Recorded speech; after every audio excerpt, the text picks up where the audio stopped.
him proudly showing it all. That's life in Everglades. I visited my nephew and the rest of the family out there frequently. And Walker had some special rules out there. He was not allowed to fish by himself. Walker knew that I liked to fish, and I had, a big, easy target written on me, so he'd go and say, "Hey, Uncle Phillip, let's go and fish. Let's go and fish." So yeah, we'd go fish with each other all the time. There's a pond maybe 100 yards over his right shoulder, the place where the fish are always biting. I remember one time we were out there and we were fishing on the top of the surface with these shiny broke-back plugs that had those little, set of 3 hooks on it, treble hooks. And here we were out there fishing and fishing and fishing, and all of a sudden, boom, something big bends Walker's pole, and he reels in one of those big old alligator gars that was this long. Goodness, he got it up there on the shore and things like that, and it didn't want to be there. It was nasty looking, full of scales and armor and the sharpest teeth I'd ever seen. Of course, Walker's first order of business was to brag about how he had caught a bigger fish than me. And that fish did not want to be out of the water. It didn't want to have a hook in its mouth either.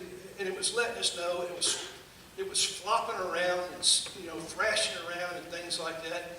And Walker walked up there and looked at it, and he kind of got close to it and goes, "Hey, Uncle Phillip, will you get this hook out of this fish's mouth?"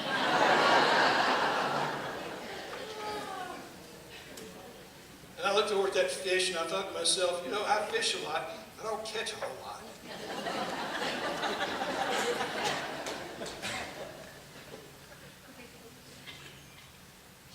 And I paused a little bit. He picked up on it just like that. And he went, "What's the matter?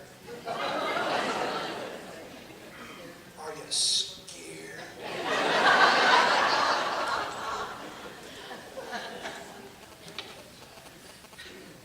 All males in this room, you know what that means.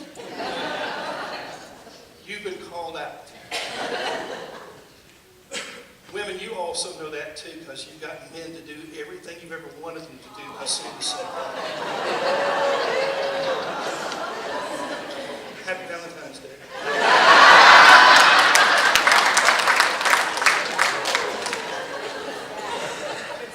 So here was Walker saying, "What's the matter?"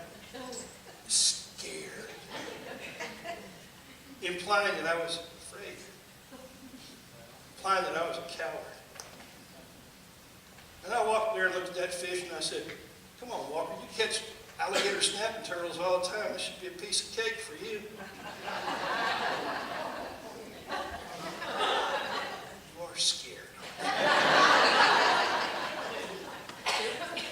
So, you got a rag, threw it over that fish's face and held it still, kind of caught it in a grip like that. And somehow just said, "I've got to make myself do it. I've got to make myself do this."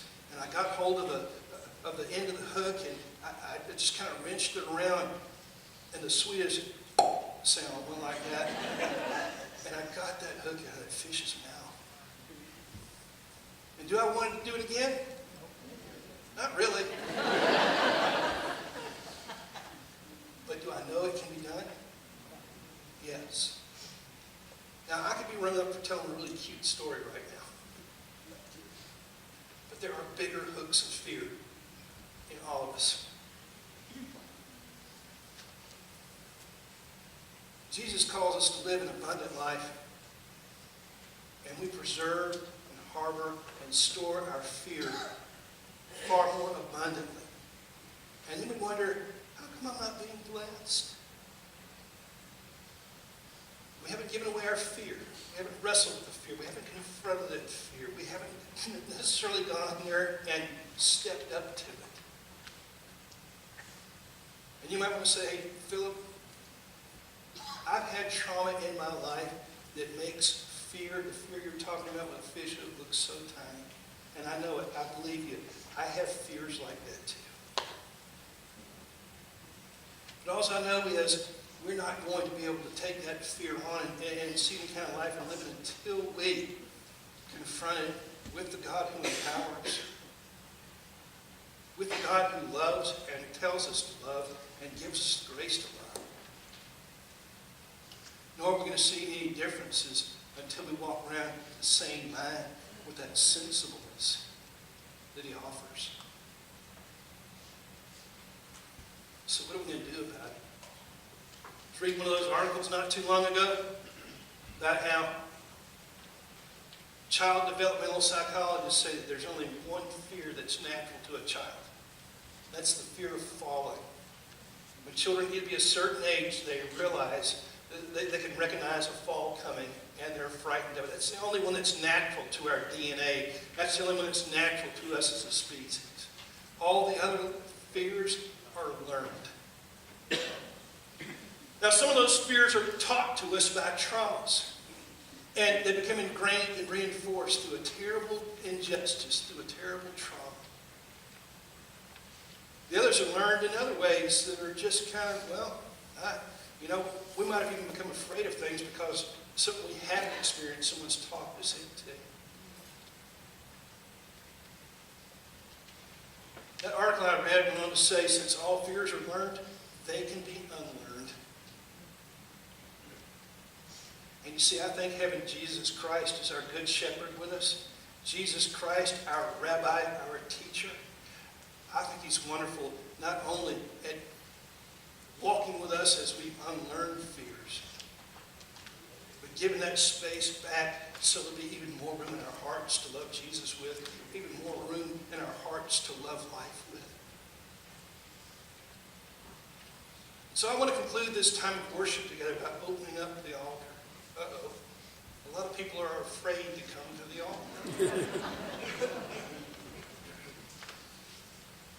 But that might be one of the first fears. This is a safe place where you can make a walk down here to the altar and not be afraid of thinking, oh my gosh, they might think I'm imperfect.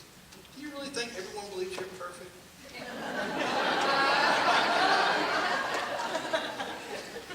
They might think that there's something stealing life from me. We all have that in common. Let's get real about it.